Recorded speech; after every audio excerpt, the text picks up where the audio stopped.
Hello. Thank you so much for joining me. I'm really excited to be reading you Seymours Seaside Picnic. Yawning and stretching and rubbing his eyes, Seymour gazed out at the clear blue skies. Waking from winter, spring on its way, what should he do with this glorious day? A picnic, he thought, for bears big and small. We can bring a dish each and share it all. He jumped out of bed and headed downstairs. He gathered up rugs, more fun without chairs. He wrote out the invites, then sped straight outside to check out what time it would be low tide. He waved to the dolphins playing out in the kelp, and they swam up to greet him and offered to help. He gave them an invite for Elspeth Bear, and they promised to take it all the way there.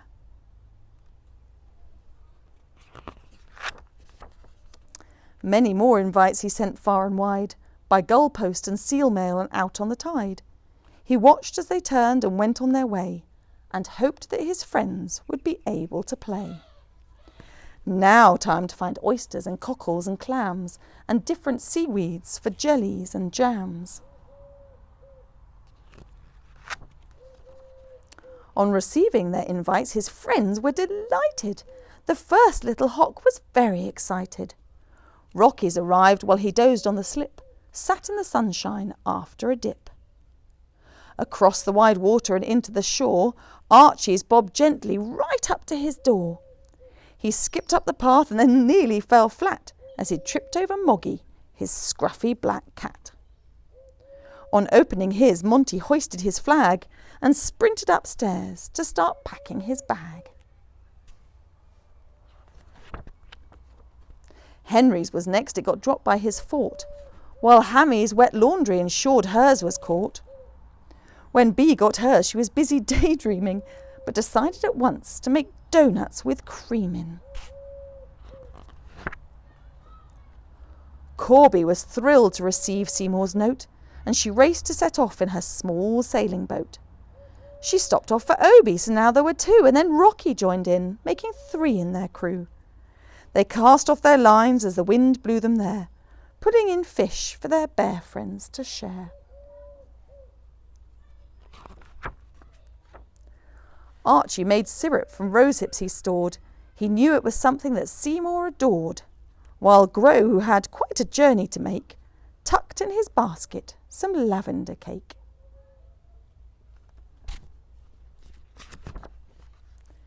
The picnickers travelled from all round the isle, some on their paws and others in style. They headed to Seymour's tower for tea, all chatting and laughing excitedly.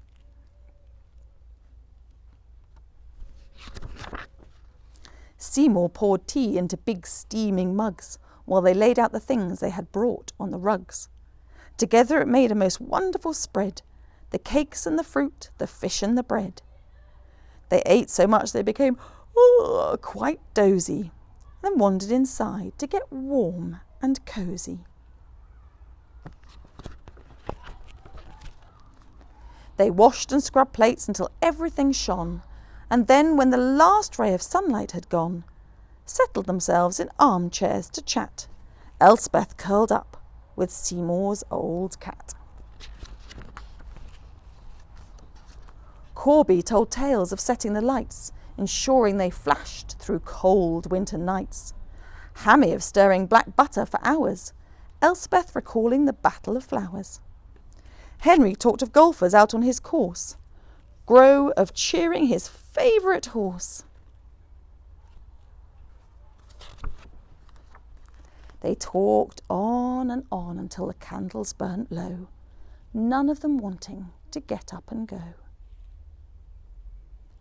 When the sun woke up, the new day was theirs. It rose on a huddle of snuggling bears.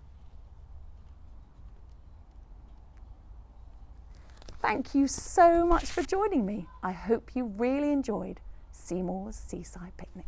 Goodbye.